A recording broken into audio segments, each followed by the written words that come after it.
Hey guys, welcome back to Beach and Fishing. Paul here with you today, and Beach and Fishing is my site and channel aimed at everything to do with the world of fishing, camping, outdoors, whatever it is you like to do outside your house in the open. Today, I'm in the office today, not out fishing sadly, but I've done a quick review today of the Penn Spinfisher VI spinning reel. This is a new purchase of mine. It's a big one, this one, the 95 model. I purchased it to go deep sea fishing with. I go out with a couple of neighbours in big boats, and we go out in anywhere between 15 to 100 metres of water. 15. What I put that in the post. I can't remember exactly what the feet is, but say 30 to 300 feet of 100 metres is about 30. Yeah, 300 feet of water. That's what we're fishing in. So I got this mainly for the fact that, to be honest, the neighbour that I was going with told me that what I had would not hold up to some of the fish that we chase when we go out in the depths. We're talking, 30, 40 kilo fish, and I needed a bigger reel. So I said to him, what would you recommend?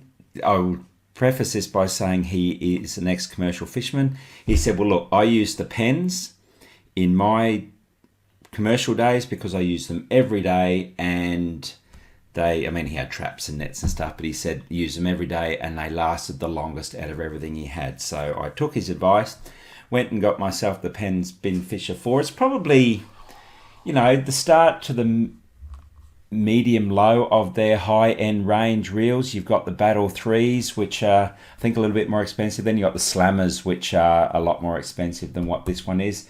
Being the 9500 model, I did pay $229 for this one. That's Australian. I've seen them anywhere between 200 and 250 online, depends where you go.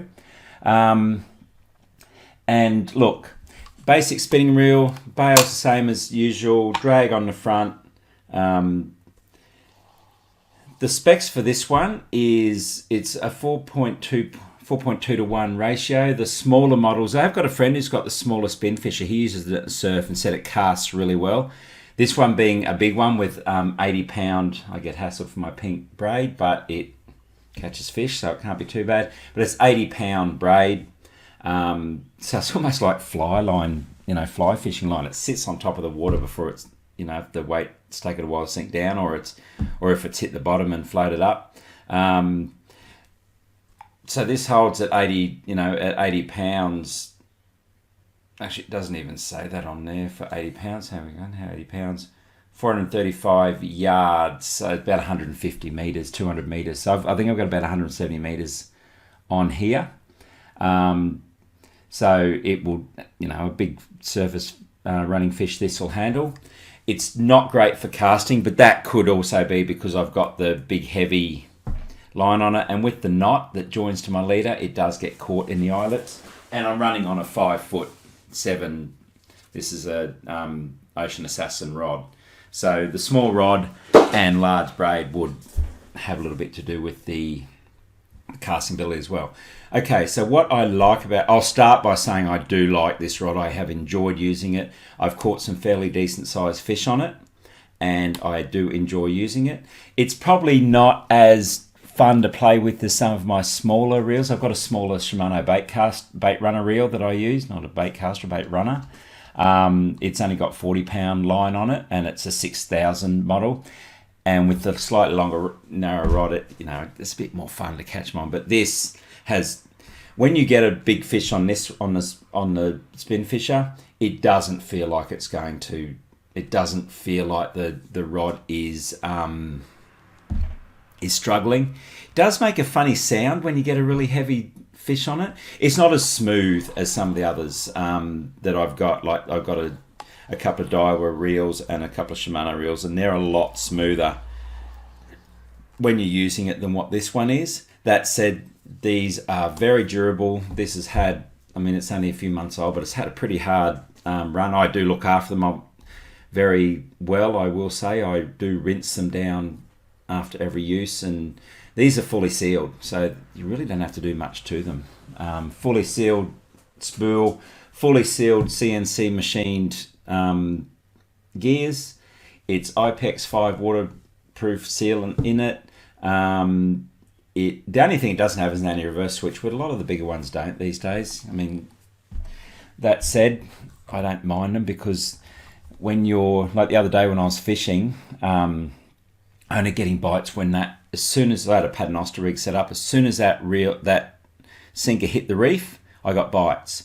If I jigged like that, which meant the current picked up the sinker and moved it a bit, no bites. I had to let line out to get back down to the ground, and the drag is a highly set, so it was normally you just loosen off a bit and just pull it out a bit and then tighten it up as you go, but I had to at least release the bail to loosen. It was the easiest way I found to get the line out, which I don't like to do because it's just more wear and tear on that bail part. But apart from that, look, if you get one of these, you will not be disappointed with what you're doing. In my experience and the experience of friends of mine I've got, they're a bit heavier than most other reels. I haven't got any other big ones in here. I've got a tiny one there, which isn't a good comparison. It is a little bit heavier. That said, it does feel nice and balanced when it's on the rod. And as I keep saying, anyone who has had a Penn reel has said the same thing. They're a little heavier, but they're very durable. And this does not struggle with anything I've had. And a friend of mine has got one to surf. He goes chasing, jewfish and the like on the surf, and he says he's used a mangrove jack here, which are extremely hard-hitting fish.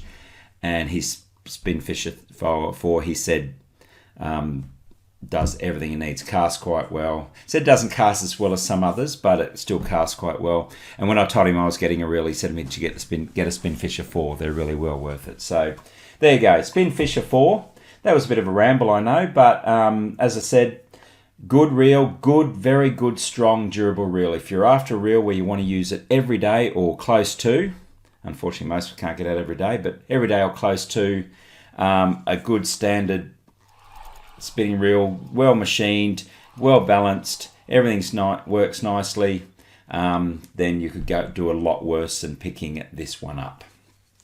Anyway guys, hope that was helpful. If you're watching within YouTube, please like and subscribe to my channel below. If you're watching within a post, if you've used any pens, comment below. I'd love to hear about what you use, your experience with pens, especially the Spinfisher IV or any others, whether they've worked well, whether they haven't worked well. I've just picked myself up a Battle 3, so I'm going to go and use that in a couple of weeks, and then I'll come back and let you know how that went.